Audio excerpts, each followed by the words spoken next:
mean. Take Hitler, Stalin, Attila the Nun. No one got a good word for a single one. Where these first-class geniuses all going wrong? They never got the population singing along. Idi, Idi, Idi Amin, most amazing man there's ever been. He the general, the president, he king of the scene. Idi, Idi, Idi Amin. Listen, with the world-famous Kampala Glee Club man keeping in the damn background, what the hell going on here? It looking like some kind of musical coup to me. That's better. 3 people more than enough for a quartet anyhow. Idi, Idi, Idi Amin, most amazing man there's ever been. He the general, the president, he king of the scene. Idi, Idi, Idi Amin. A modern leader gotta twist and shout. Gotta tell the people, let it all hang out. If you don't want to vanish with a boot up the bomb, you gotta give the population something to hum. Idi, Idi, Idi You're still Amin, crowding most this amazing town. man. He the general, the president, he king of the scene. Idi, Idi, Idi Amin. That a pretty good voice you got there. That voice possibly taking you right to the top of the charts. Yes, sir, ma'am, every chance you get into the #1 spot on the Uganda hit parade with a voice like that. You could be the next Engelbert Bassey. You could be the new Zulu. Pity the world only needing one new star, really. Idi Amin, the most amazing man that the world has seen. Now the general, the president, the king of the scene. Idi Amin. Oh, this girl singing a piece of cake. Let's go now. Idi Amin. Whoa, Idi Amin. Listen to the falsetto going there. Not often a black man get that far up, you know. Idi Amin, Idi Amin, Idi Amin. Idi Amin, don't forget the name there, folks. Idi Amin, how I love the sound of it. Idi Amin. Ooh, Idi Amin. Who wrote the lyrics of this? Is poetry. Idi Amin, Idi Amin, Idi Amin, Idi Amin, Idi Amin. Idi Amin, Idi Amin, Idi Amin, Idi Amin. Amin, Idi, Amin, Amin, Amin, Idi Amin, Amin.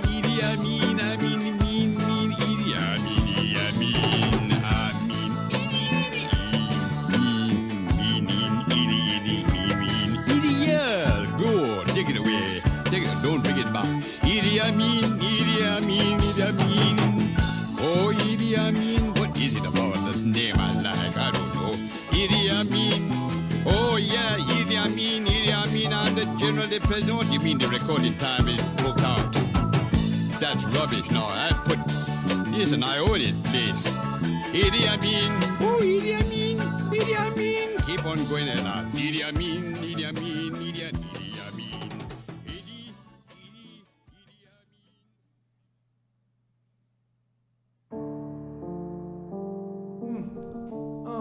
Yeah, creep off. Nick Bait tributes. Luxury Beats.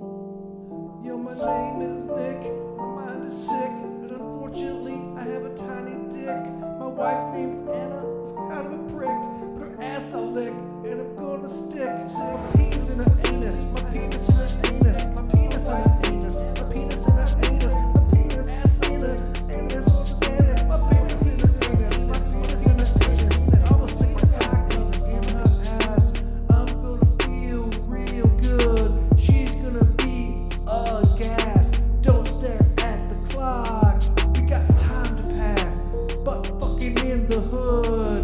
We're gonna make it last. Gonna stick my cock up in her ass. It's gonna feel real good. Penis in her anus. Penis in her anus.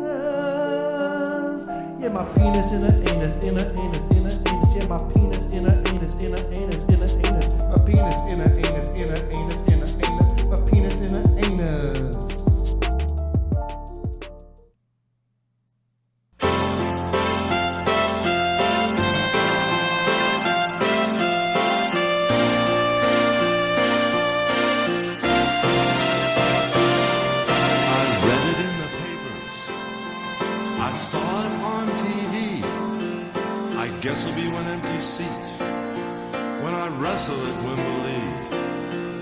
I used to tear my shirt, but now you tore my heart. I knew you were a hulkamaniac right from the very start. Right from the start, you were my friend. This is not the end. When the monster comes to heaven, Heaven, heaven, heaven. we'll tag up again. Again, again. The world just lost Another hulkamaniac. a friend to the end. I'll see you again. I wish all this love could bring you back again.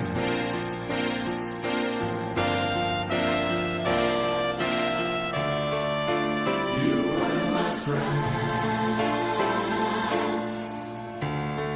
And I'll see you again. I will see you again. When I climb back in the ring, you know we'll win this fight. I wish you were here at ringside to cheer me on tonight. The spotlight now grows dim, and now it's not on me. The prayers we said together are still our guarantee. You were my friend. I'll see you again. I'll see you. When the monster comes to heaven, Heaven, heaven. we'll tag up again. Again, The world just lost just lost another hulkamaniac.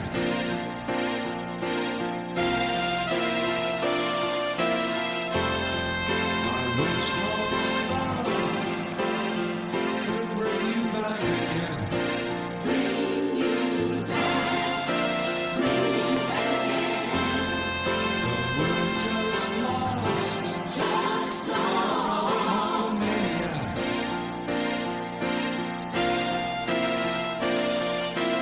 I wish lost love His love, bring you back again. His love.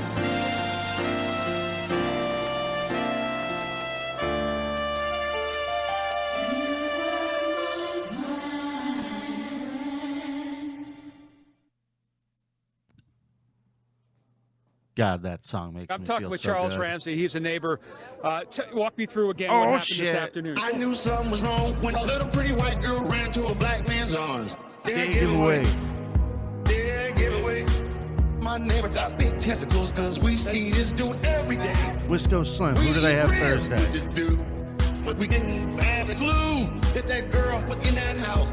She said, please help me What's get up, out. Michael? Dead giveaway. Dead giveaway. Dead giveaway. Dead giveaway. Dead giveaway. Dead giveaway. Dead giveaway. Dead giveaway. Dead giveaway. In case anybody's wondering, this song is on iTunes now. We eat ribs with this dude, but we didn't have a clue. Maybe it that always that girl was. in that house. She said, please help me get out. Oh, that is gonna be a So I tough opened the game. door. We can't get in that way. The body can't fit through the door, only your hand. So We kick the bottom. And she comes out and she says, it's some old girls up in that house. Call 911 and they call him at McDonald's. I knew something was wrong when a little pretty white girl ran to a black man's arms. Dead giveaway. Dead giveaway. My neighbor got big testicles because we see this dude every day. We eat ribs with this dude, but we didn't. I feel like this is a fan favorite. She said, please help me get out. Dead giveaway. Dead giveaway. My Any neighbor got requests? big I'm taking them testicles today. I'm 'cause in a we good see mood. this dude every day. We eat ribs with this dude, but we didn't have a clue that that girl was in that house. She said, please help me get out. Dead giveaway. Dead giveaway. Dead giveaway. Dead giveaway. Dead giveaway. Dead giveaway. Dead giveaway. Dead giveaway. Dead giveaway. That's a tough choice. Edie, I mean, or Little Marmalade.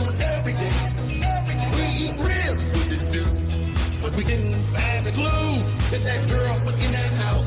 She said, please help me get out. So I opened the door. We can't get in that way. The body can't fit through the door. Only your hand. So we kick the bottom. And she comes out and she says, it's some old girls up in that house. Call 911 and they called him at McDonald's. I retired the pizza song. Girl ran into a black man's arms. They gave away. They gave away. Not really. Not a big Lego guy. Oh, Chris Chan. Snakes in the grass. God damn it. You know what? I made my choice. I know y'all hungry. This is the season. I know y'all hungry. All right, Michael. I'll tell you what my uncle, who has cerebral palsy, would say to me when I was being a hyper child. He would say, we know you're here, Michael. We know you're here. Ooh, I want some turkey. I want some ham. Yeah. Maybe some lamb. Tastes so good. I want some chicken. Ooh. Maybe some turkey. Yeah. How about ham? Please. Not that holiday. No. I got green beans, potatoes, tomatoes, lamb, ram, and dog. Lamb, ram, and dog. Yeah, copyrights really haven't always been my biggest concern. I'm hungry. My granny's special, and I know you can see. She must fuss at you, but she'll make I'm excited for today's episode. I think it's going to be a fun time. I know you never want to leave, but don't you dare ask for the recipe. I want some chicken. Ooh, I want some turkey. Ooh. I want some ham. Yeah, maybe some lamb. Tastes so good. I want some chicken. Ooh, maybe some turkey. Yeah, how about ham? Please. Not that holiday. No. Today's theme is Halloween.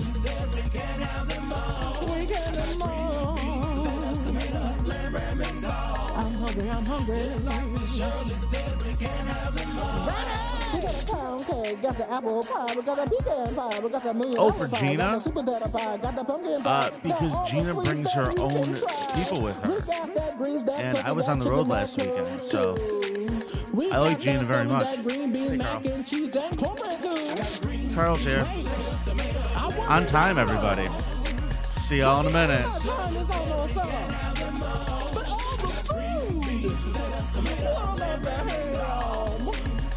Come on, y'all. I thought this was so jam. I got green beans, ready. Just like me. I'm so stoned. I can't ready.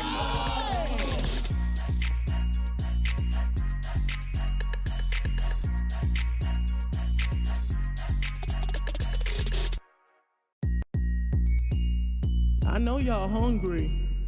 This is the season. I know y'all hungry. Welcome to Granny's house. Please have a seat. She'll fix you a plate, yeah, so you can eat.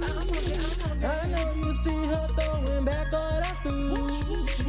You look so hungry, yeah, I know you wanna eat. Ooh, I want some turkey. I want some ham. Yeah, maybe some lamb.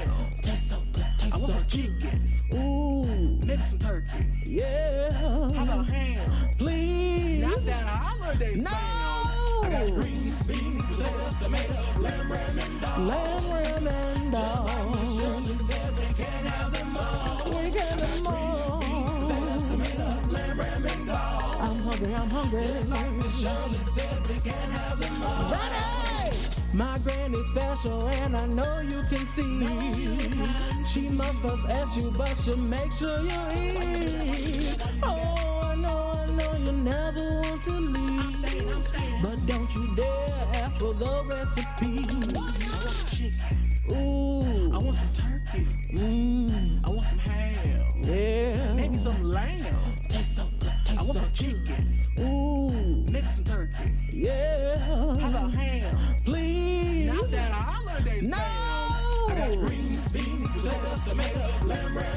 lamb, and dog. We can have them all. I'm hungry. We got a pound cake, got the apple pie, we got the pecan pie, we got the $1 million pie, got the super potato pie, got the pumpkin pie, got all the sweets that you can try. We got that greens, that turkey, that chicken, that curls too. We got that stuffing, that green bean, mac and cheese, and cornbread too. Wait, I wasn't done. What do you mean my time is almost up? But all the food, what the hell? Come on, y'all. I thought this was so jam. I got green beans, ready,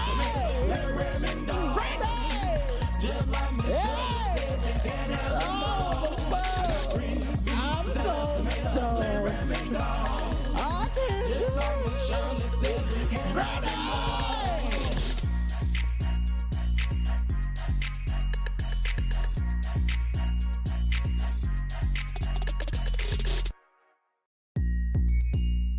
I know y'all hungry. This is the season. I know y'all hungry.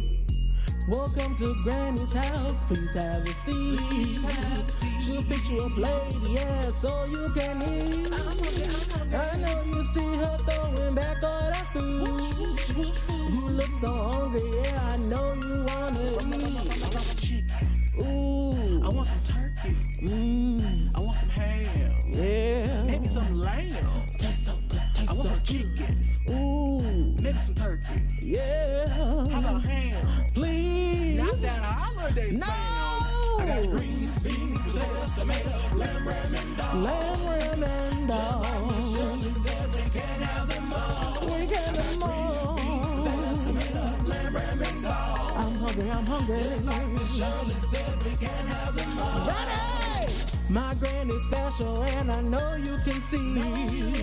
She must fuss at you, but she'll make sure you eat. Oh, I know you taste so good. I want some chicken. Ooh, maybe some turkey. Yeah. How about ham? Please. Not that holiday. No. I got green beans, potatoes, tomatoes, lamb, and dog. Lamb, and dog. Shirley said we can have them all. We can have them all. I'm hungry. Shirley said we can have them all. We got a pound cake, got the apple pie, we got the pecan pie, we got the $1 million pie, got the super potato pie, got the pumpkin pie, got all the sweets that you can try. We got that greens, that turkey, that chicken, that curls too. We got that stuffing, that green bean, mac and cheese, and cornbread too. Wait, I wasn't done. What do you mean my time is almost up? But all the food, what the hell? Come on, y'all. I thought this was so jam.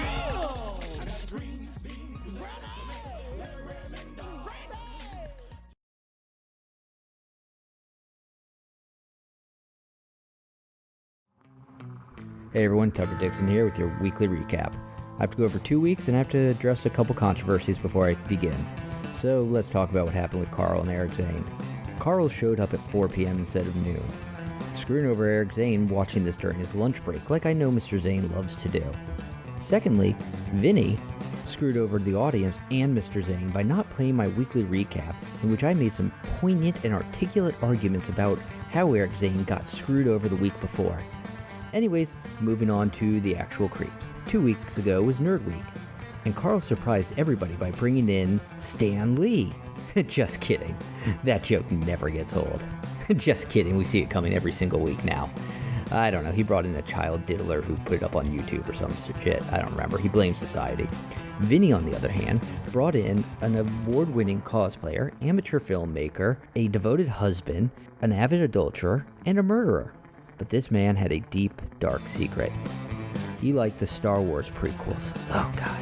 Last week was Wildcard Week with Eric Zane and no Karl. One of the best episodes ever.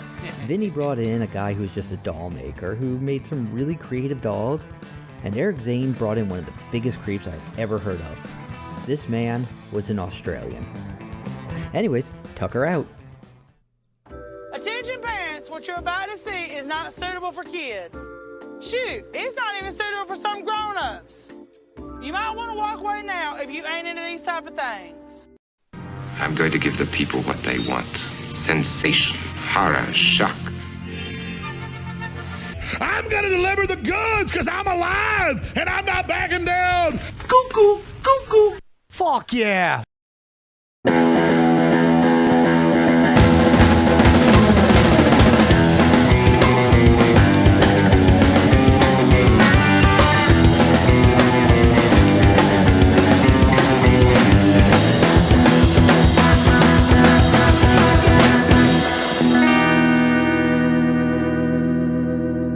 Disgusting, vomit-inducing thing. Hola, creepos. Welcome to another edition of your favorite true crime podcast, the show about creeps, by creeps, for you creeps. It's the Creep Off. I'm your host, Vinnie Paulino. Some of you may know me as The people's champion. Excelsior. True believers. Excelsior to all my true believers out there. And this is my co-host, as per usual, Karl. What is happening, Vinnie Paulino? It feels nice to be back to normal with you in the studio. It is nice to be back here. Cuz-a-roo. And to the Carl Cuzzaroos out there who support the show, we appreciate that. Thank you, guys. You're on the right side of history. And all of the rest of you, the Creepomaniacs and the Merry Marchers, great job. Now, ladies and gentlemen, I want to take a second. By the way, that Tucker Dixon thing at the beginning, awful lot of editorializing going on. During that, that wasn't just a recap. That seemed to be like taking some shots at people in there too. It seemed like. Well, I was fine with it, except I disagree. My creep was way worse than a guy who just made dolls. But Tucker sent us this cool thing we talked about on the bonus show. I'll shout him out again. He sent us this great bust, the Lenny Dykstra Hall of Fame award. Yes, it looks like Kim Jong-un though. So yeah, it's very confusing. Yes, it would have made more sense to have like Lenny Dykstra on there. It's looking at me while I do the show from now on, everybody. Good. So, shout out to Tucker Dixon. Now, with that being said, we need to get over some results. Okay. From 2 weeks ago, we did Nerd Week, the last show you did with me. That's right. We haven't announced the results of that yet, have we? That is correct. And it was your guy was a kitty diddler, and my guy was a man who lured single dudes to a garage and tried to beat them to death. Right. Mark Twitchell. And shocker, I won. Oh. You got 57% of the votes. True believers. Come on. Thank you.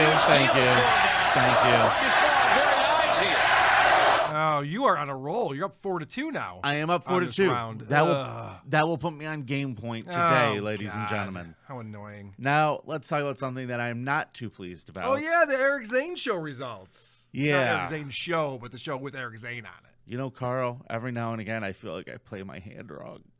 What are you talking about? You wanted to lose so badly. I did not want to lose. Because you want to do the polar plunge. You're a stunt boy now. I'm not stunt boy Vinny.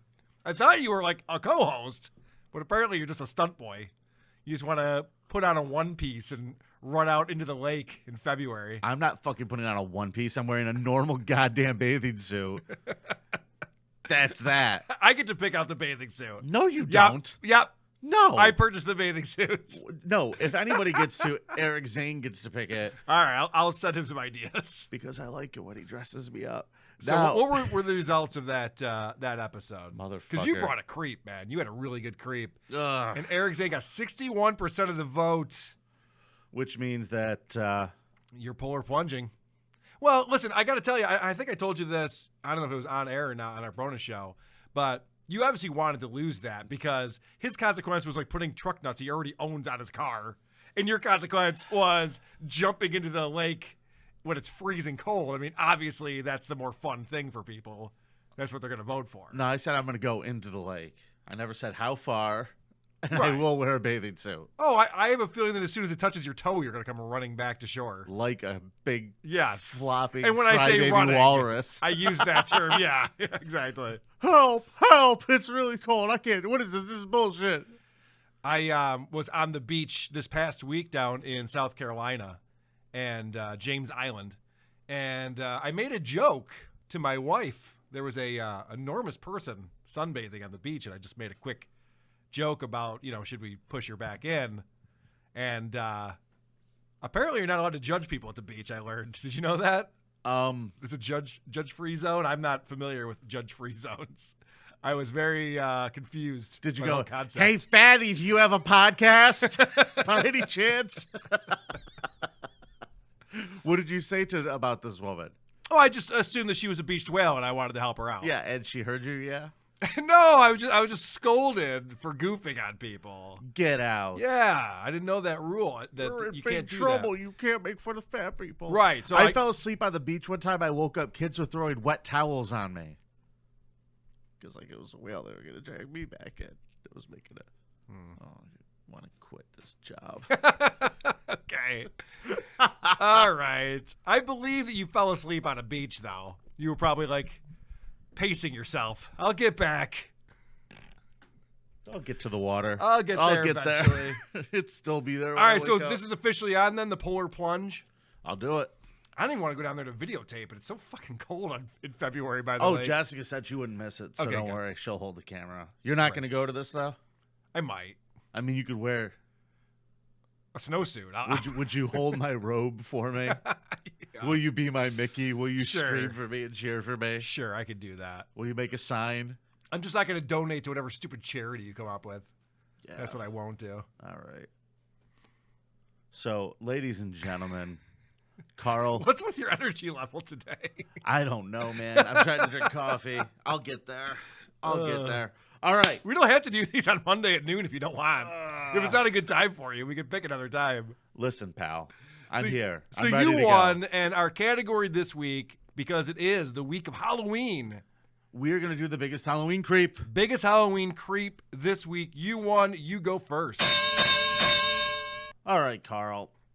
My creep today comes from right outside of Houston, Texas. I'm going back to Houston, Houston.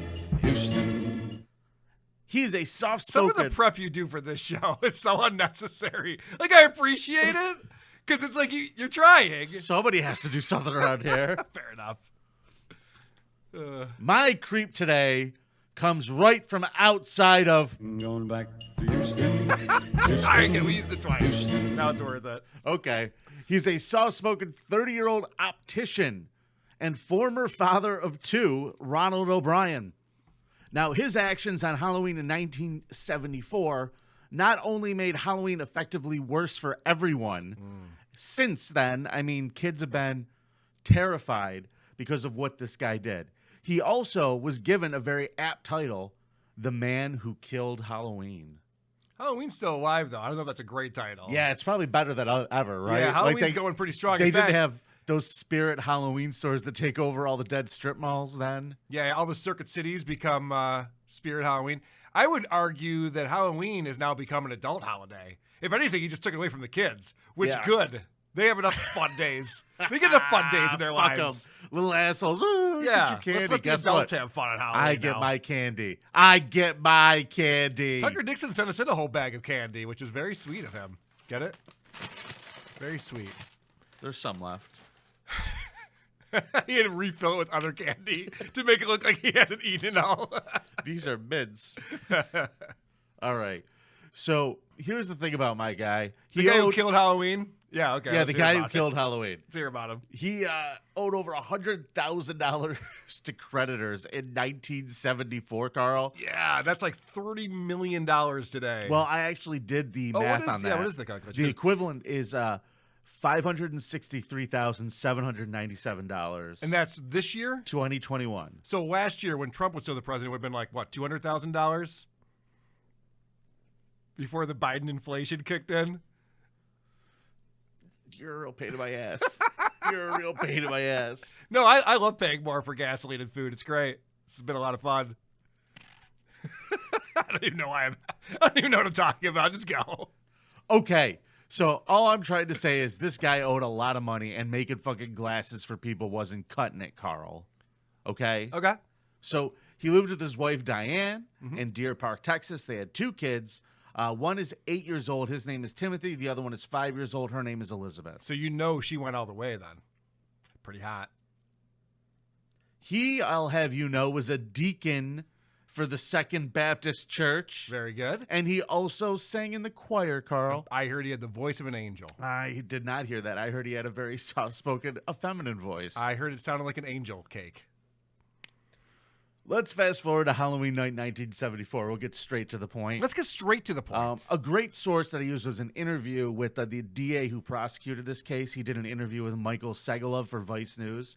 So basically, to reconstruct this for you folks, after dinner with his friends, this guy Ron, still dressed in his work jacket, his white work lab, took his neighbor Jim Bates with Jim Bates' son and his 2 kids, Timothy and Elizabeth. They all went out trick-or-treating. Wait, did you say his name was Nick Bate? I said Jim Bate. I frickin' hate vagina. Oh, for the sake of the story and a poetic license. Not Nick sure. Bate. Not Nick Bate. My bad. Let's go with Nick Bate. I think it's fun. Anally raping children. Happy Halloween, everybody. Disemboweling and force-feeding them their own intestines. We forget how good these songs are. I don't play them enough. All right, go ahead. On with your story. I like your versions, too. You can hear those on our YouTube channel, ladies and gentlemen. Which we have over 1,000 subscribers to. Super chats coming soon. Thanks, kids. everybody. We love you so much. You're the bestest. Now, one of the houses they approached had all of its lights switched off. The kids, still being greedy little assholes, banged on the doors anyway, even though the people didn't want to be bothered with their nonsense. They were drinking and watching TV in another room quietly, not bothering anyone. The children ran to the next house, but freaking our boy Ronald O'Brien stayed behind a little bit. And then he catches up with the kids just a minute later, and he goes, "Hey, kids, good news. Look what they had back here. They had pixie sticks!" Pixie sticks are the best. And not only were they pixie sticks, they were 21-inch pixie sticks, the big ones in the plastic. That's a lot of sugar right there. Yeah, and the people, they had their lights out, Carl. Yeah? But they were still there.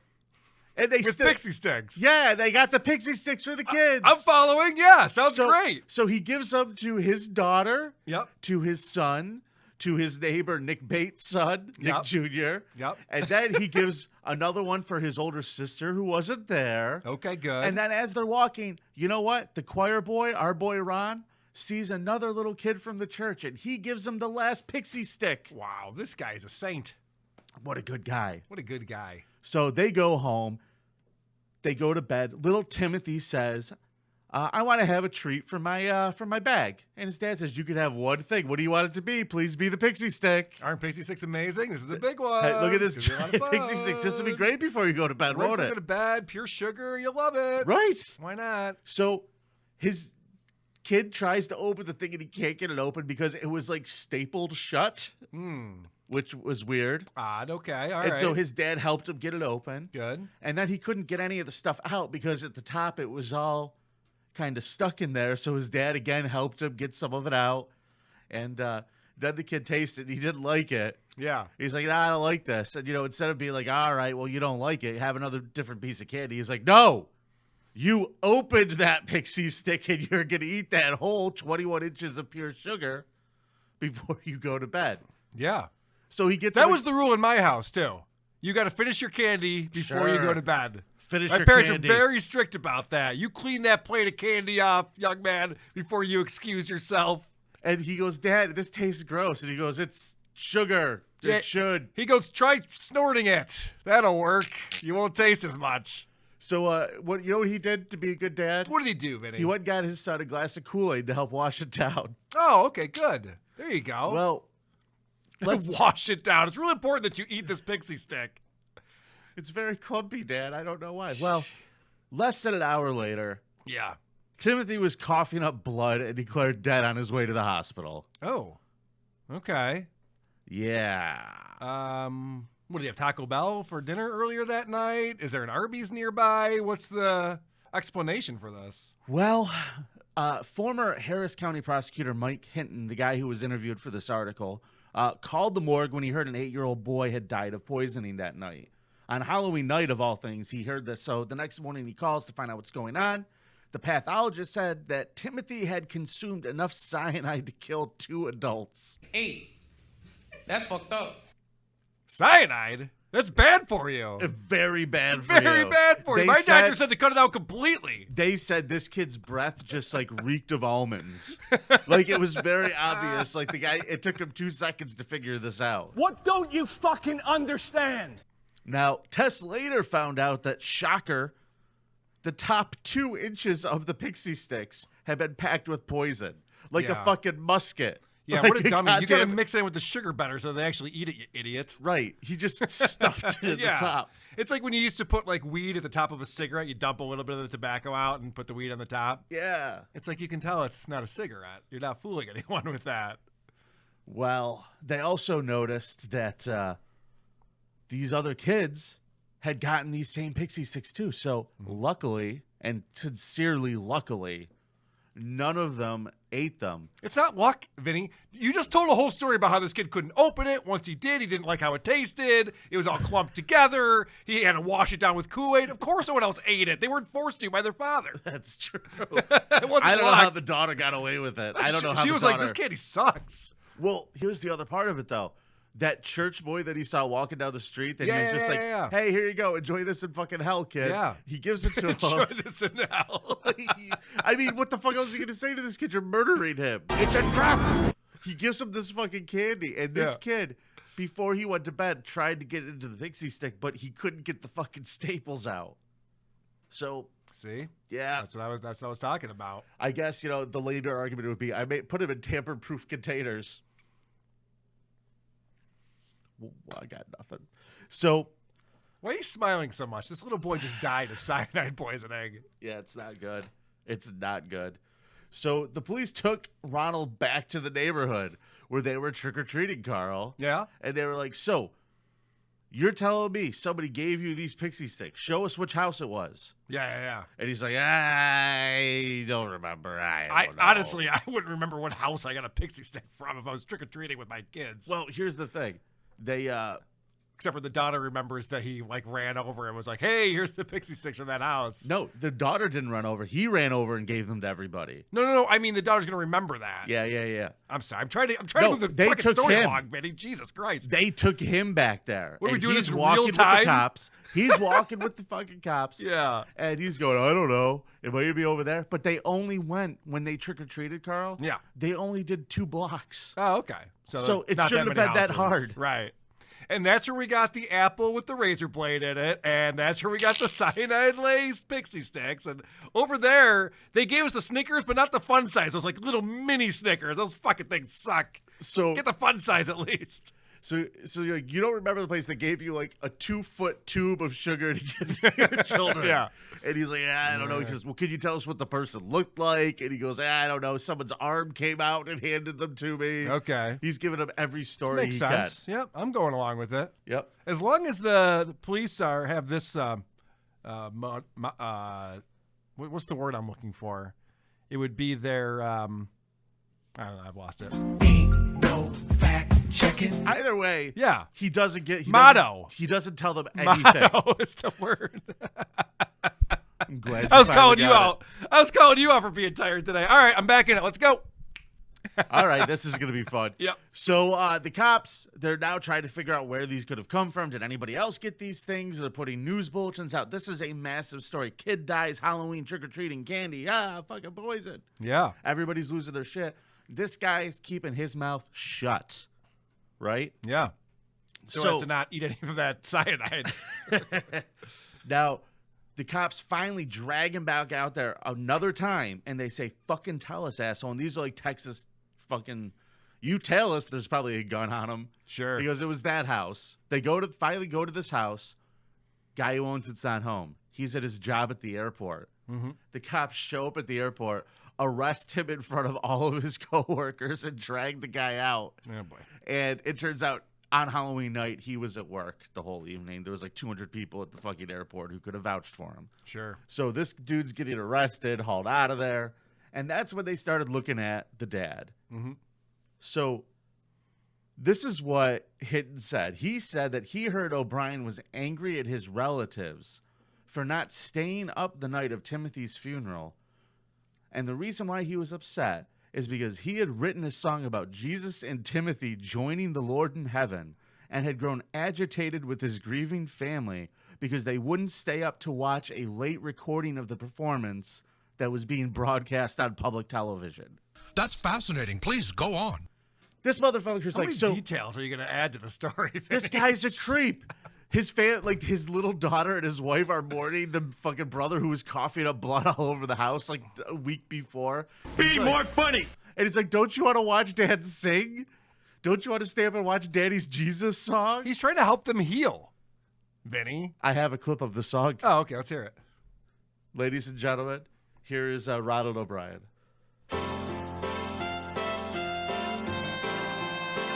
Off to a good start. Yeah, that's pretty good. Nice synths. Nice synthesizers.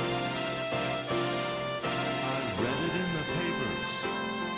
I saw it on TV. I guess it'll be one empty seat when I wrestle at Wembley. Okay, that's Hulk Hogan. I'm sorry. I couldn't find the actual clip. I was just trying to come up with something there. So he got all Hulk mopey Hogan in his singing family. right there? He got that was Hulk Hogan, yes, sir. All right, everyone drink. That was I had 2 drinks for that one. That was so unnecessary. He tells a detail of the story that's unnecessary just to set up a you don't song think it's hysterical? that's completely unnecessary. You don't think that it's hysterical that this guy murdered his son and he's mad at his family that they don't want to stay up late and watch him sing on TV? There've been no laughs. What do you mean? Sing about it? Oh, you're triggering me. Oh, I'm going to fight you. Oh, you motherfucker. You better stop with that board. You better stop with that board right now. Boring. Oh, you bastard. I'm going to lose it today. All right. So, fine, Carl. I feel like I'm in one of those planes flying around Hong Kong right now. You're just like, ah! I'm not going to take your damsel in distress. Do you want to know something fun, though? I am not surrounded by Coors Light cans, so that's good. That's good. Now, they also discovered that when they started investigating that he had recently taken out life insurance policies on both of his kids. Oh, okay. Now, recently. Yes. Never a good move. Starting in January. Yep. Always kill the person years later. And for $10,000 in January, then an extra $20,000 a month on each child leading up to Halloween. Okay. All right. So he's trying to get out of that $100,000 worth of debt, Carl. Smart. You got to have a plan. I mean, you can't just hope things work out. Here was the part make that a plan and stick to it. Do you have dead giveaway ready? Oh, I certainly can. Okay, thank you. Have it ready for me. So they found out that the day after he died, All Saints Day, November 1st, 9 a.m., because Halloween was a Thursday, 9 a.m. Friday morning, he called the insurance company to collect on his You won't believe what just happened with this policy that I just increased. So they had all sorts of witnesses. He was going all over town trying to buy cyanide. And, like, he went to some chemical company, like, yeah, we can sell it to you, but the smallest amount we sell is, like, 5 pounds. Yeah. Oh, geez. And he fucking, like, yelled at them and left. It's like, I don't have to kill that many kids, just 2. I just need to kill 2 kids. Damn it. And that's why he probably had 5 of them. If I had cyanide on me right now, I'd make sure all you guys all ate it. Teach you all a lesson here. Yeah. You want a cup of coffee, Carl? I'm good, buddy. Thank you. All right. Are you making coffee over there? Oh, yeah. Well, I have coffee. Oh, okay. Why don't you have some coffee, I'm Carl? good. I'm good for now. You know what? I'm just going to I have continue. some lovely almond creamer. This is why I bring beverages that have tops on them that I witnessed myself being broken, the seal being broken when I open. This is why. He was arrested November 5th, 1974, so not too long after, and he was charged with 1 count of capital murder, 4 counts of attempted murder for each of the pixie sticks that he handed to children to murder. Yeah. And he claimed to be innocent, but he was eventually found guilty in 45 minutes by the jury and sentenced to fucking death. Yes. And ladies and gentlemen, the reason why they say he's the man who killed Christmas is because every rumor you ever heard about a kid getting poisoned by Halloween candy, it was this fucking guy. And there's never been another death from Halloween candy poisoning since then. Correct. Yeah, you know they always say like most robberies are an inside job. Yeah. Like, people aren't just looking to like murder random kids in their neighborhood. They should be, but they're not. Right. So what they do is they pretend like there's all these dangers. It's really just your dad wants to kill you. Wouldn't it be great if we had like the kitty purge? Yes. It Where would be it's just, great. Like, it's like midday in the summer. Like starts at like 2, ends at happy hour. You can just run around with a sickle, just fucking take them out. I believe that children are our future, and that future is a dystopian nightmare. So yes, I agree. This is a good idea, Vinny. Thank you. Let's get on I'm it. glad we can finally agree. So Start this a guy website. poisoned a bunch of kids. Yeah. He was a He deadbeat. poisoned one kid. Yeah. He tried to poison a bunch of kids, and he was singing about Jesus on TV and trying to get famous off of his kid's death by singing. And he sucks. God, that was a long story for what actually happened. I could have summed that up a lot quicker. Now, the thing that you left out that's actually interesting about this guy is that the lethal injection right before that. Yep. He says, we all make mistakes. We all do bad things. And killing me is one of those bad things. But I will forgive all of you, and God will forgive you for this injustice of you killing me. At his last day, he wasn't like sorry for what he did. No. He was calling out the justice system for putting him to death as if it was their fucking problem. But yes, I agree. They call him the Candyman, too, is his other nickname. There it is. That's a better nickname than the guy who killed Thanksgiving or how. Yeah. What the fuck? You said Christmas, I said Thanksgiving. I'm sure the family was mourning well into the holidays, Carl. Yeah, I'm sure it was. Yes. Good point. All right, is it my turn now? I guess. My Halloween creep is Michael Myers. You know what this guy is up to, Vinny? You familiar with this? I've heard. Yeah. In 2008, he put out The Love Guru. This was a giant piece of shit. That's the end of my case. Now, okay. So, my creep is a guy named David. It's the double swerve, ladies and gentlemen. This way, that way. And now we're going straight. David L. Andrews is my creep for Halloween this week. In 1977, he was arrested and later convicted in 1978 for criminal sexual conduct. In 1981, he was arrested for unarmed robbery. In 1983, this is in Michigan, by the way, where he's from. In 1983, Andrews escapes from the Grass Lakes Corrections Camp in Grass Lakes, Michigan, while serving a 10 to 15-year sentence for breaking and entering.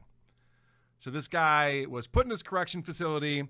He got out in 1984, July 19th, 1984. Andrews is arrested in Miami County on a felony warrant for escaping from the Michigan Corrections Camp. Extradition papers never arrived from Michigan, and Andrews' girlfriend, Jean Ann Yackel, post $10,000 bond for his release. Now, less than a month later, August 11th, 1984, Andrews marries Jean Ann Yackel, 27 years old, of Wagstaff. It is Jean's third marriage, and Jean has And Aesop begat fables. 3 children. Holy shit. Are you following so far, Vinny? No. Go ahead. So this creep gets married to this woman who bails him out. So now they're married. Fast forward to Halloween night of that year, October 31st, 1984. This woman has 3 children. The youngest is Brian, 8 years old. And on that night, Brian watched his 26-year-old new stepfather, David L. Andrews, brutally murder his mother and 2 sisters by stabbing them to death inside their homes. It is still considered by local law enforcement officers and community members to be one of the grisliest murders in Miami County history. Retired Miami County Sheriff's Office Deputy Randy Cornelius, who was one of the first to arrive at the murder scene in 1984, was in attendance at a recent parole hearing. Now, in 2017, this guy was up for parole. And there's a few people who aren't having that. Yeah, I would imagine. This is one of those guys. Cornelius, who had You just mean people started. didn't want to welcome him back into the community? Not a lot of people want to welcome him back. Specifically, this woman's son, Brian, the stepson, who witnessed him murder his entire family. If only somebody would have murdered all my sisters. Holy shit. Cornelius, who had just started his law enforcement career at the time, said he is still haunted by the images of the murder scene, and the parole hearings have forced him to experience that emotion all over again. There wasn't a wall in that house that didn't have blood on it, Cornelius said. It was early in the morning of November 1st, 1984, when Cornelius was called to respond to a crime scene in Wagstaff. Jean Yackel, 28-year-old mother of 3, was found in the living room by the front door lying in a pool of blood. Multiple stab wounds were clearly visible on her lifeless body. Down the hall and inside a bedroom, Cornelius discovered an even more horrendous sight. Crammed into the corner of the room between a bed and the wall, the lifeless bodies of 11-year-old Tiffany Dawn Massey and 10-year-old Tamara Jo Massey were covered in blood and knife wounds. So this guy murders the mom. The kids run into their room. He runs down the hallway, opens it up, kills them. Now you got Brian, the 8-year-old boy, Yeah. who's still in the house, who's watching all this. So then Andrews goes into his room, covered in blood, kidnaps the boy. They go to a motel. He forces this kid to sleep in a motel with him that night. Motel. Could you imagine what that looked like when he showed up to the front desk? Oh, my God. All right, With so- the kid, he's probably covered in fucking blood. Yeah, I probably didn't clean up too much. It seemed like a horrific scene. So, the next day, November 1st. Could you imagine you could tell a child is horrified? You would think so. Yeah. Next day, November 1st, Andrews takes Brian to Port Huron, Michigan, where Andrews grew up. They're going to go hang with his sister there. On November 2nd, Andrews is charged in Miami County District Court with three counts of first-degree murder, and an all-points bulletin is issued for his arrest.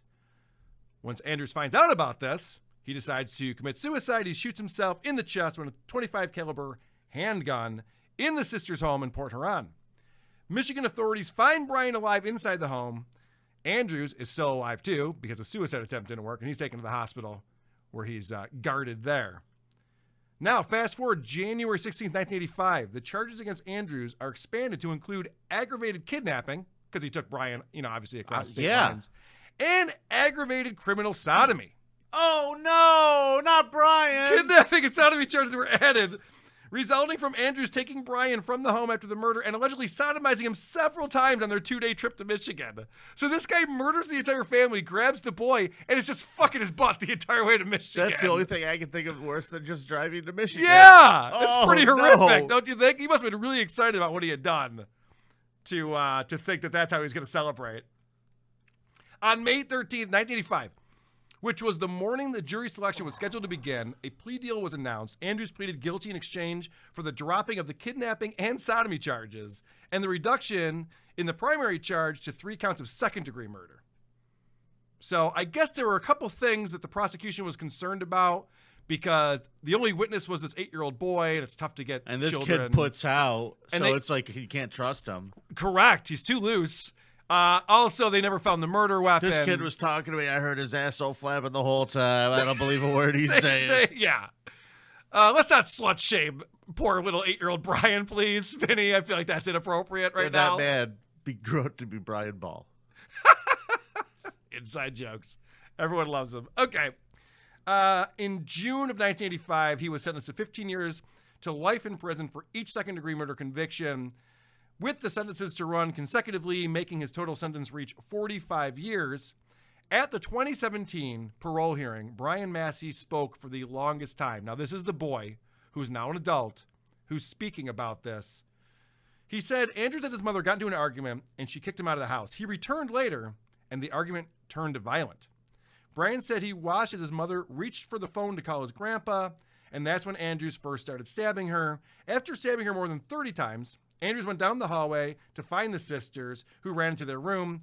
They knew what was going to happen to them, Brian said. After the murders, Brian said Andrews came into his room covered in blood. He didn't have any remorse, Brian said.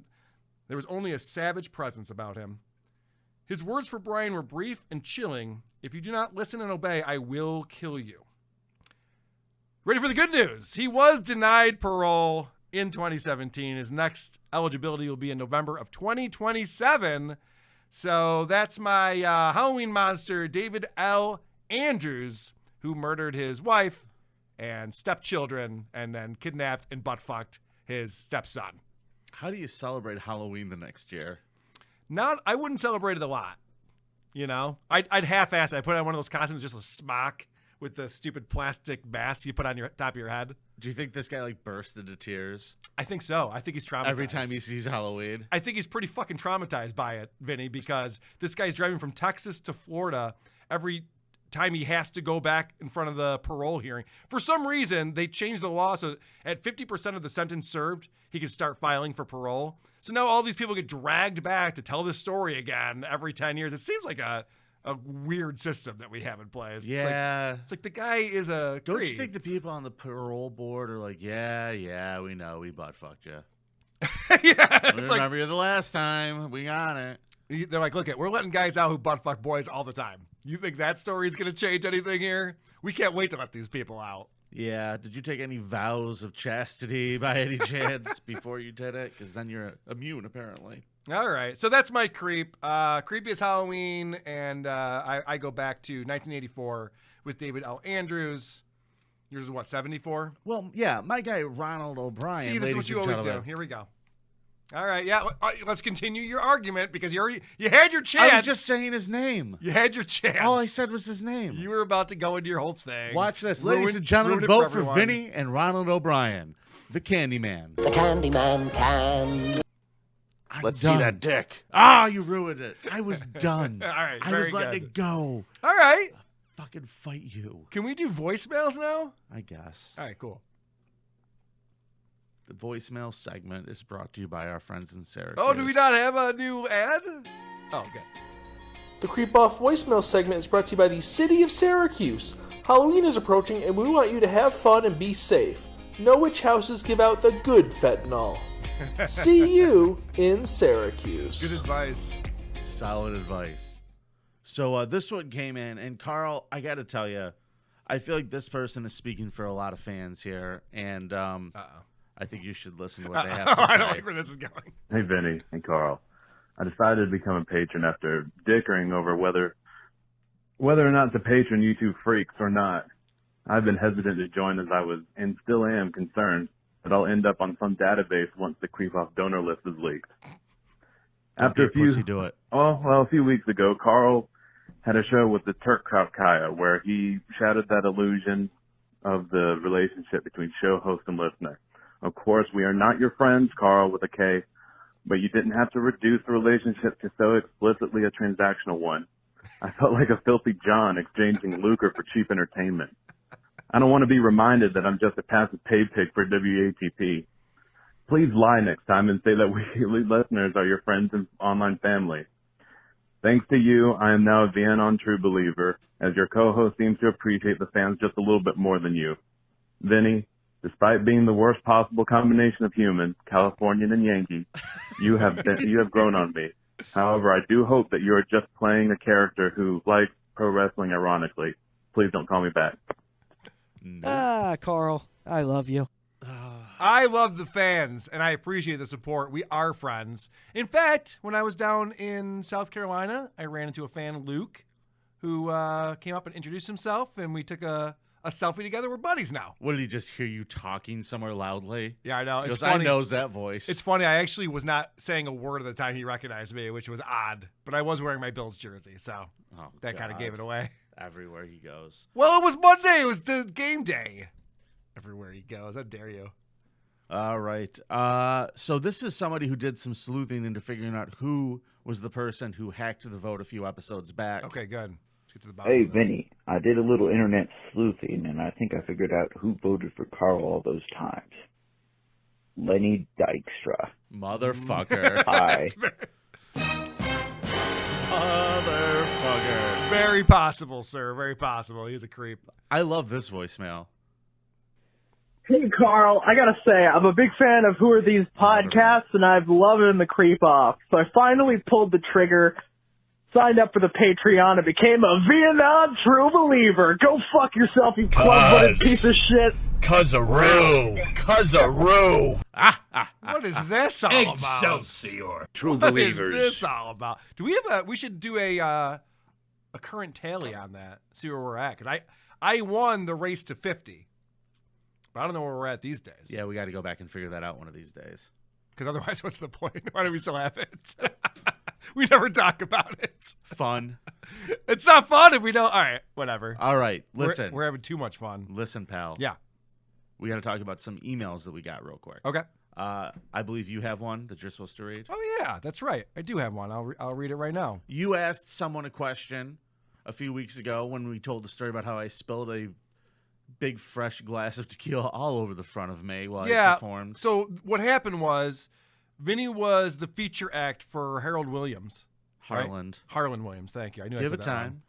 time. And so we went to see him for the early show on Saturday. I thought he did fantastic. He did really good. And then our buddy Crunk Daddy 68 came down with his friends from a local college here, and they came to see Vinny perform in the later show, which I did not see. But then Vinny told the story about how he spilled his cocktail all over him, and it was really hard to recover from that. So Crunk and you Daddy said I'd like to hear your version of it after I said I won the audience back. Correct. According to you, this was a triumphant moment where you went from heel to hero because you're so amazing. So let's hear what Crunk Daddy. From zero to hero. Let's hear what Crunk Daddy had to say. In fact, some would call me the hero of the stupid. Hola, creepos! This is Crunk Daddy 68. Carl was asking for my version of Vinny's spilled drink story in the last episode. Asking you shall receive. Thanks, Crunk Daddy 68. So I sat close to the stage. I sat so close to the stage that I could touch Vinny if I wanted to. You don't want to. No. Vinny spilled the drink, trying to switch hands, and he leaned against the wall in embarrassment, like he stated. What he didn't add after that, I threw out a comment, which was something along the lines of, maybe you should start drinking after your set. So this guy's heckling you before you even get a word out. Yep, I forgot about that. That is true. Which got the room chuckling because Vinny quickly responded, I'll do that next time, thank you. Great line, Vinny. Yeah, real killer. Real comic genius. You really got the room chuckling. I think that's exactly what Carlin would have said. Yeah, right.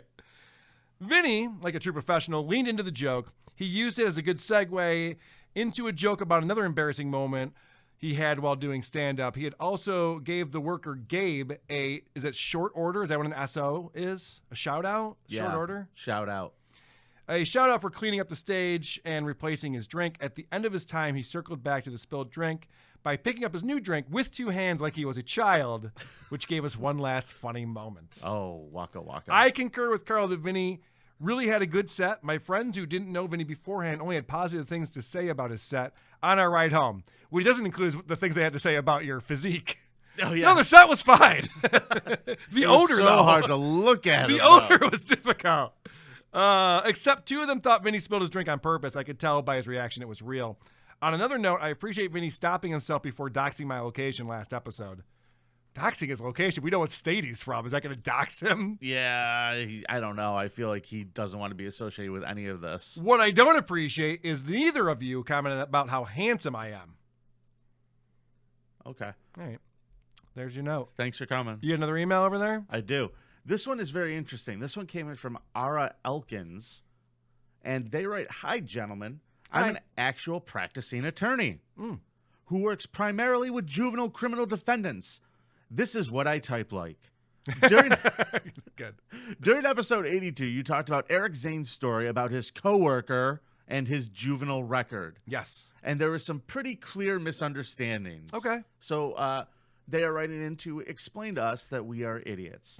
Ain't no fact checking. Okay. So you sent in a whole explanation here, but you also sent in all lawyers speak of I am not able to give this as legal advice because I am not licensed in every state. Right. This is not anything to do with this particular case, but if I were representing in a, and perhaps these are the circumstances, maybe this is what. Okay, we get it. Juvenile courts use different words for everything on purpose, and this is all by statute, meaning it's not something judges have a choice in. For example, in adult court, if you're convicted of a crime, in juvenile court, under the exact same facts, you're adjudicated, or it's a delinquent offense, or an adjudicated delinquent. One of the reasons behind this is specifically so you can truthfully answer questions about criminal convictions in the negative. Who fucking cares? What is this garbage? How do they have a podcast? This is bullshit. It's boring as shit. P.S. The Creep Off is my absolute favorite true crime podcast. Thank you. Keep up the good work. I'll read that part. Cut all that out and post that. Thank you for letting us know. I just think that's fascinating that they put it in there purposefully so they could just lie on applications. Well, that is kind of the point, is that they want to give people a second chance, especially when they screw up when they're children. Yeah. All right. Because you don't want to have someone do something dumb when they're 14. I know I did some dumb things when I was 14, and then you can never get a job again. Thank Christ you didn't have Twitter then, right? I guess raping a child when you're 14 is different than some of the I shit think that I was getting. If you rape a child when you're 14, convicted of a crime is fine. Yeah, that could be true, yeah. Anally raping children. Hey, Vinny, I got something to play for you. All right. I was listening to my friend Tim Dillon.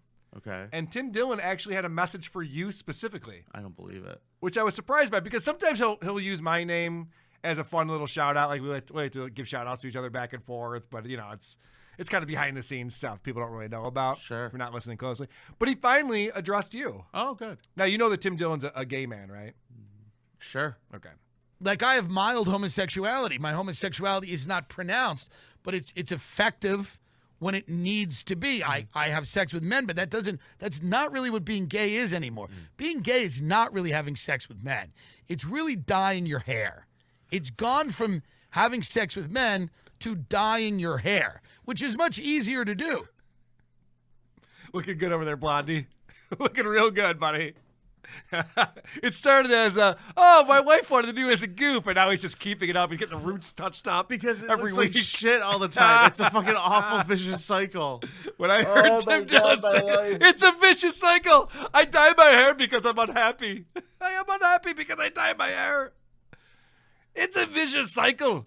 Let's do a scum parade, you fucking asshole. I'm ready for a scum parade. Let's do it. All right.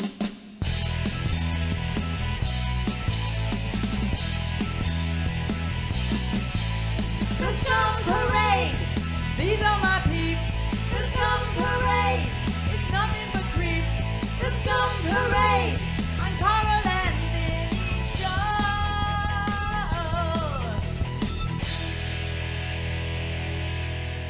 A man from Pittsburgh's Bloomfield neighborhood launched pumpkins at a grandmother who parked in front of his home to pick up her grandchild a few doors down, police say. Yeah. James Gazis, 41, is charged with aggravated assault and propulsion of missiles. Propulsion of missiles is a crime, is it? Apparently. In connection with the Wednesday altercation. A criminal complaint filed in the case said Gazis threw pumpkins after he heard his wife screaming outside their Pearl Street home. Okay. She sounds great. He said his wife screamed that a woman who had parked in front of their house nearly hit her and their child, at which point he threw 2 pumpkins at the car and its driver. Well, this is good for our Halloween episode because there is nothing scarier than an old person behind the wheel. That is the scariest. That is a scary sight to see. These people have no business driving automobiles. And I'm sure after she got hit in the dome with the pumpkin, she didn't have a clear recollection. I didn't almost hit anybody. You should always throw pumpkins at those people. Tell them to stop driving. I wish fall was all year, so I had pumpkins on my front porch all the time. So the woman told police she wasn't sure if she lost consciousness, but she was struck in the head with the pumpkin. Police noted that she was bleeding, and she told officers her head hurt. Yeah. Oh, my head hurts. You're getting hit in the head with a pumpkin will cause it to hurt. I'm no doctor, but I do have a friend. Yeah. Her son told officers he scuffled with James Gazis after he threw the pumpkins and ultimately threw him to the ground. According to the complaint, paramedics bandaged Gazis' toe before he was taken to the jail. That didn't need to be in the report. Which I think is funny. Yeah. They reported that the incident was caught on surveillance camera, and it did not appear that Gazis' wife or her child were even in danger of being struck with the vehicle. Oh, I wonder what angle that's from, because honestly, Vinny, I bet she probably did hit the wife and child, which is why she got the pumpkins thrown at her. I wouldn't be surprised if she ran over them twice. They're probably dead. That's why he was throwing the pumpkin at this woman. She's probably murdering his wife and their child. Ain't no fact. I'm just saying, I've seen old people drive before. It's a murder spree. Yeah. Listen, ladies and gentlemen, I think if we just all collectively started throwing pumpkins at senior citizens, they'd learn. And they would stay home. Yes. And they would be like, we can't go out. Where they belong, in the home. Yeah. Keep them in the home. Yeah. Give them COVID. Maybe throw a COVID blanket over them in the home and call it a day. God. Now I'm disgusted with myself. A preliminary hearing is scheduled for next month, and I believe that against the woman, the driver. No, against the pumpkin thrower. Okay. And I see here that blame the victim. Mr. Hamburger will be representing Mr. Gazis. Yes. My client, Your Honor, is still grieving his wife and child who may or may not be dead from this woman driving. And yes, Hard that to is say. them over there. But yeah, well, okay. Just look at them. Told you guys have to show up today.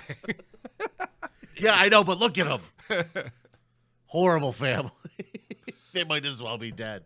So let's go to New Hampshire. A 41-year-old New Hampshire man is charged with murdering his wife while the couple was in Vermont celebrating their first wedding anniversary. Oh, dude, that's 365 days.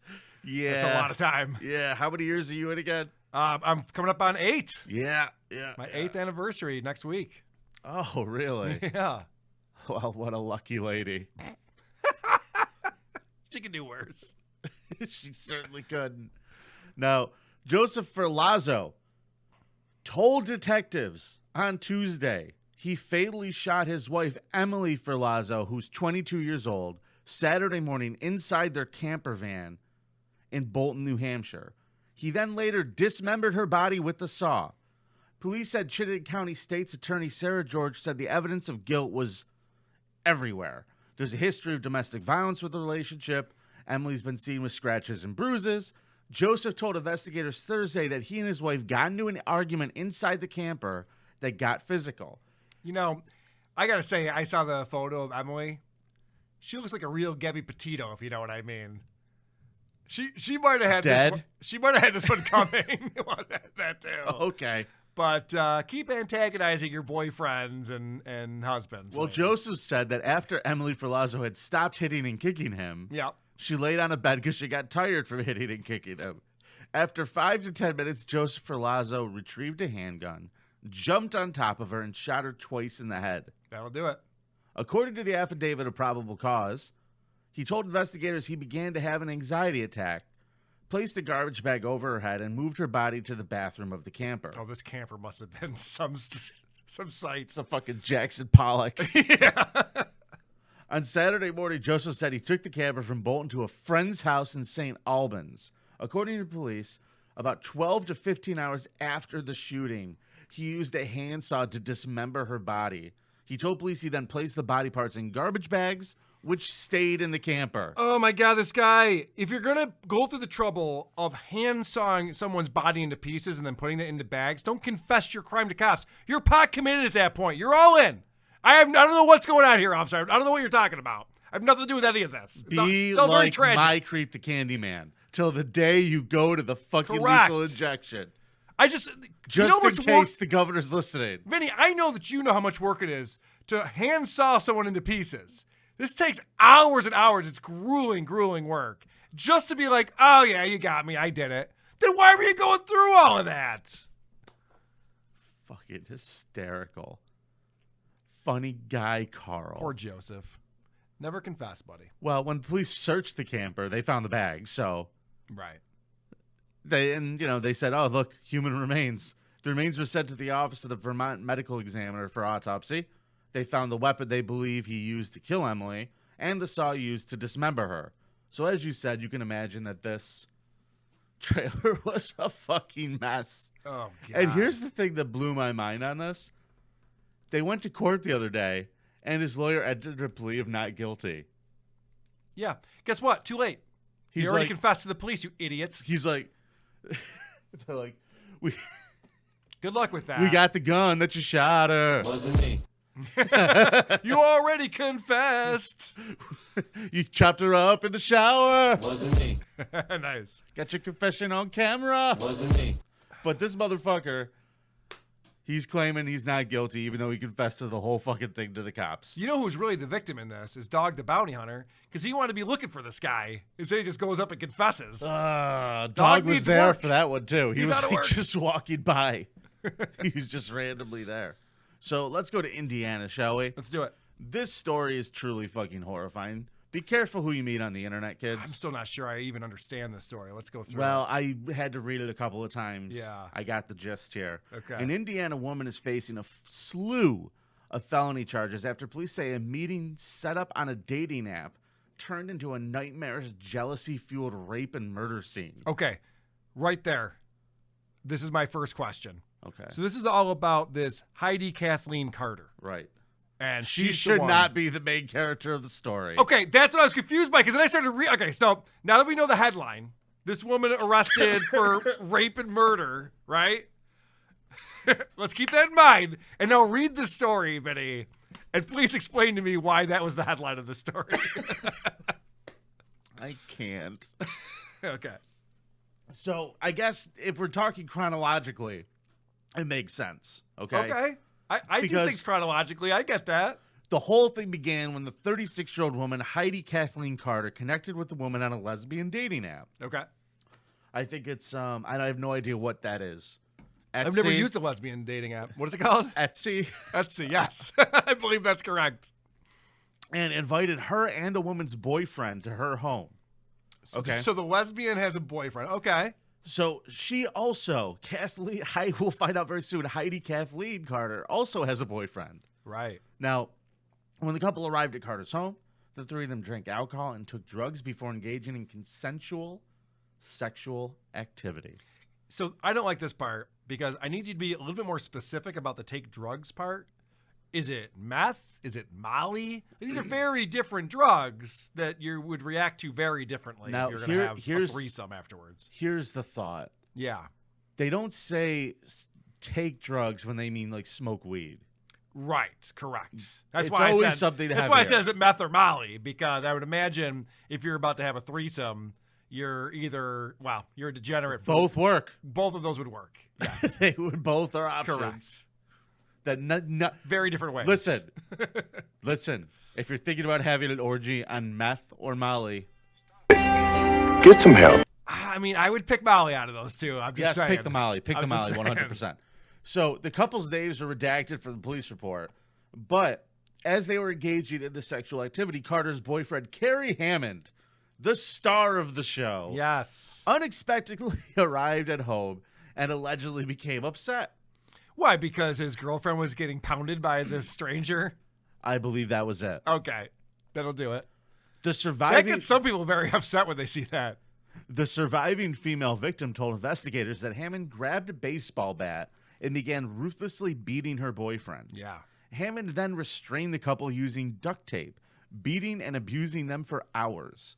According to the affidavit, Carter restrained the couple using duct tape, beating them and abusing them for hours as well. She allegedly helped Hammond restrain them and held them at gunpoint. Reportedly threatening to kill the victims, Hammond raped the women several more times while she was restrained. She was there for sex, dude. You didn't... Could have just joined in. Holy shit. Holy shit. Could have just joined in. I'm sure they'd be like, fine. Yeah, come on in. So Sergeant the Gray merrier. from the Evansville Police described the scene as gruesome. They said that Carter left the home for a couple hours, during which time Hammond beat the male victim, reportedly kicking him with steel-toed boots before using a belt to strangle him to death after he saw him trying to escape his restraints. All right, so this is the boyfriend murdering the guy. She went out for takeout. Like, she Right. went out to go pick up Taco Bell or some shit. Right, which is why I'm confused about this story. All right. So she lured them. I don't know if that's true. They're all getting it on. This guy just showed up. They said it was unexpected that he showed up. Okay, so here's what I'm thinking. I'm thinking that this Kerry Hammond is really stupid. And she wanted to have her sex party, right? Who's Kerry Hammond? The boyfriend. The guy who beat everybody to fucking with the bat. Okay, to got death. it. Got it. Okay. So she's like, Carrie, these people just showed up. They were selling Bibles, and they just started fucking me. I can't believe it. Yeah, right. They did what? And then he just started beating the shit out of them. You know, when I read Matthew, I get all hot and bothered. And he's just like, hold this gun out of him while I tie him up. And she's like, yes, sir. And she just plays dumb because this guy's obviously a violent, stupid lunatic. Yeah. So she probably blamed the whole thing on them. This guy took all of his anger out on those two poor fucking people. He Sure. raped the shit out of this woman. Yeah. Fucking killed this guy, beat him to death, stomped his head in with steel-toed fucking boots. Right. And this bitch left the house to go run errands. Well, I mean, you got to get some food eventually. Yeah. So she definitely deserves mentions here. She sucks. Oh, yeah. No. I'm not a fan of Heidi. I was No. just that wasn't my point. Heidi and Carrie. Heidi's both a problem. girl names. So they also tied and shackled the female victim, while the male suspect raped her multiple times throughout the day. Gray added that Carter told police she only pretended to help Hammond and held the gun on victims to appease him. That story checks out to me. I would believe that. So when Carter returned, Hammond had allegedly wrapped the man's body in blankets and moved him into another room in the home. Yep. In a shocking turn of events, police say that Carter, this woman Heidi, then invited another woman over to help her clean the house in preparation for an impending inspection by the landlord. Ah, yes. So you want to have your friend come over, help you clean up a little bit because you don't want to have any violations. Yep, that makes sense. Yep. Most people don't have a dead body wrapped in blankets just laying around, though. You know what else bothered me about this? Is they ordered pizza. Yeah. And I I heard hate the woman cleaned at least 2 rooms in the house, and then they ordered a pizza. I hate this thing where you think that like you can just buy pizza and people will help you move or clean your house or hide dead bodies. Offer some money. Pizza's not enough. Again, why I'm the people's champ. Just call me, everybody. Well, yeah, Vinny will do things for pizza. I'll do lots. I'll do things I'm ashamed of for pizza. Now, like eat too much pizza. Yeah.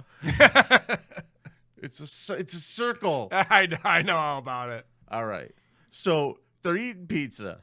That's when the woman allegedly heard a strange noise coming from the bathroom and went to investigate. There, the witness made a grisly set of discoveries. I love that from the article. The woman stated she heard a female asking for help and begging to use the restroom. Help, I have to pee. I've been being raped all day, and I really have to go. I'm going to get a UTI over here. Help me out. Please. So the affidavit states she then went to sit down on what she thought was a pile of pillows and blankets. She found after she sat down that under the blankets was the dead body. So she hears this woman begging for help. She doesn't help her. She decides, I'm going to finish my pizza and sit down. But she accidentally sits down on the body. On the dead guy. On the dead guy. I don't know that Heidi thought this one through all that well. She could have like put signs up that said off limits, like don't enter or something like that. Yeah. No girls allowed, that type of thing. Yeah. Would have made a lot with more a boyfriend sense. like Carrie running around, Yeah. that means no girls around. Yeah. Despite Hammond's efforts to prevent her from leaving, the woman was able to flee the home and alert an Indiana State police trooper about what she had seen. Law enforcement officials from multiple agencies were dispatched to the location and surrounded the home. I have audio of her leaving the apartment, by the way. Oh, I'd love to hear it. She wanted to get the fuck out of there. So they found her at the home. They arrested her, and they said that when they got there, 2 juvenile teen daughters were upstairs in the house as well. So they're great parents. Nice. All the way around. Nice. It's pizza party. So I still don't know how Heidi killed anyone. And I don't think that she was doing the raping either. I don't know why the headline says that she's convicted of murder and rape or arrested for murder and rape, whatever it was. Well, she's definitely in on the charges. She's an accomplice. Sure. I Your think they were beef trying is to be, with who wrote the article, not I me. think they're trying to be sensational, Vinny. That's what I think it is. Because when you see a woman does something like that, you're like, whoa, that's crazy. And it's like, actually, it was her boyfriend and he was in a jealous rage. Like, oh, okay, well. Yeah, I've par seen that for the before. course. Yeah, I've read this article before. All right. Yes, I've read this old chestnut. All right, I'll stop making fun of journalism. Let's move on. All right, final story of this week's Scum Parade. We're going to start and we're going to finish this up in Washington. Okay. A father was arrested and charged with killing his 5-week-old infant son. Yes. Prosecutors say that he spent weeks intentionally inflicting pain and torturing the child until he died. 5 weeks old, and he spent weeks torturing him. Yeah. He didn't really give this kid a chance to grow Fight on back him. a little bit, you Well, know? I mean, you would think you'd be like, all right, this is a new relationship. Let's both be on our best behavior. Let's figure this out. We got a couple more. This guy's like, I don't like this kid. right Not away. even 2 months. Yeah, he's like, not even 2 months. This kid must have come in and just hogged up the titty. Oh, yeah. You know there's a lot of problems going on with that. Yeah. So Jose Rosas Olivio was charged with 1 count of homicide by abuse and first-degree murder in the death of his son.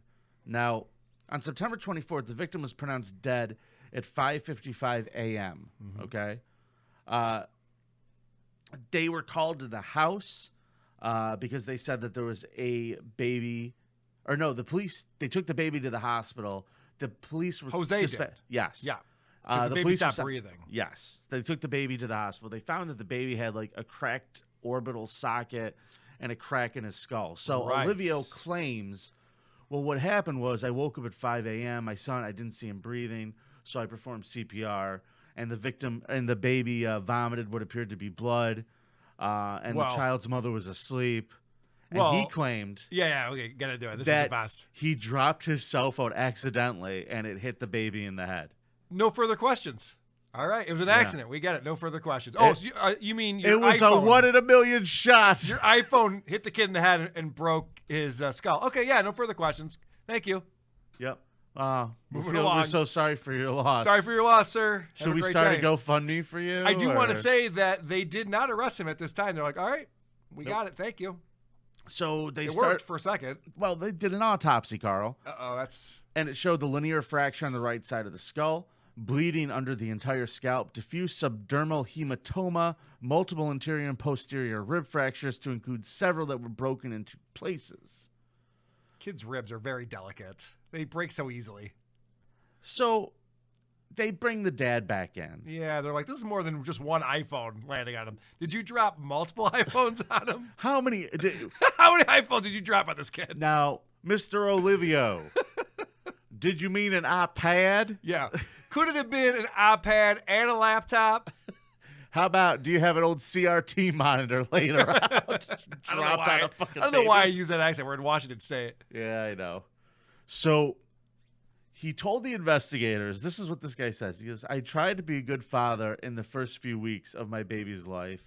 All right, well, A for effort. I gave it a few weeks. But at some point, he, quote, no longer cared, end quote, and began intentionally harming the crying baby.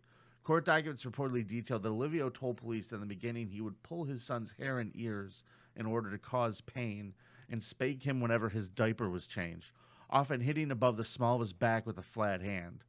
Joseph stated he understood what he was doing was causing pain, however stated he was unaware that it would cause injury. So fuck this guy. Yeah, that's an odd thing to say. Oh, I knew it would hurt for a second is what he's I guess he's trying to say. Torture him. I wasn't trying to kill him. Yeah, I mean, so what's your problem? You think you could wake me up at all hours? Honestly, babies are annoying. All right. And while we can read this and be horrified reading the story, but you and I don't know that baby. Maybe if we did, we'd understand. Maybe we'd be like, yeah, you know what, Jose? I get it, man. This kid sucked. This kid was so annoying. He obviously was not a cool roommate. Well, you've had bad roommates before, right, Benny? Sure, but I'll tell you what I never have done with a baby. What's that? I've never been so frustrated with a baby that you threw him like a football? Yeah, ladies and gentlemen, we're going back to the baby throwing league. Yes. Because this motherfucker admitted that he found himself throwing his infant son into his crib from a height above his stomach and chest. He reportedly threw the baby so he would rotate in the air like a football. Yes. In a manner. Perfect spiral with a 5-week-old. In a manner to ensure that the child's head hit the back of the railing or the crib. Splat! Jesus Christ. Additionally, he told reporters that they said that the bed and the crib was cluttered with toys and objects that the kid would land on. Can we bring this back for Father's Day? I want to revisit this story. This guy, he lives with the mom too. He's waiting. Murder him. He waits for the mom to fall asleep, and then he starts torturing this kid. Murder him. What an asshole. Oh, murder this fucking guy. Yeah. The victim would then land in the crib, which I said was cluttered with toys. I'm guessing like Lego pieces. Why is our son crying all night long? I don't know. He's just fussy. She's at work just drinking tons of coffee going, bye, baby. I'm just so thankful that I have Jose. He's just stayed up all night with the baby. Yep. Staying up with him even though he cries all through the night. He allegedly said that he squeezed the boy every day and oftentimes would force so hard that his shoulders would hurt. His shoulders would hurt by squeeze. So in other words, all the broken rib cage bones, all the broken ribs, that was because this guy squeezed. Like, shut the fuck up, you motherfucker! Stop fucking crying! Stop it! Stop it! You're being very I'm not bad. saying he should have done it, but I understand. At least once the child stopped breathing for a period of time, Olivio reportedly said he would wait for the baby's mother to fall asleep, like you said, before he would start this abuse. He is being held on a $500,000 He's like, stop hitting yourself. Stop hitting yourself. Stop hitting yourself. Little 5-week-old. Oh, it's so fucking awful. This guy, fucking murder him, please. All right. Yeah, I'm fine with it. I'm good with it. I'm good with that. I don't think Washington State has the death penalty, though, if I was to guess. I have a feeling they'll be like, oh, let's let him out in 5 weeks. I'll get it, please. Cool. So, ladies and gentlemen, that's this week's Creep Off. Thanks for listening. Please vote this week. We really appreciate it, thecreepoff.com. And also make sure that you follow the show on Twitter and Instagram. We're having lots of fun over there at CreepOffPod. Carl, anything you want to say? Yeah, did we talk about how we just did a bonus episode? We did another Scum stream. We certainly did. We had a silly old time on that one. We didn't did. we? That was a lot of fun. We talked about Alec Baldwin, and we had a lot of fun on that. So that's patreon.com/thecreepoff. If you want to subscribe for as low as $5 a month, get all of our old bonus shows plus the 2 bonus episodes we put out every single month. Yes, and we have a new one coming. The poll is going up today. Oh, good. We want Hall your of Fame? nominations for Hall of Fame. Let's get it. Let's get Let's another Hall of do Famer it. in there. We got to keep inducting these people. Giddy up and leave a voicemail, 585-371-8108. It's nice to be important. It's more important to be nice. Gia.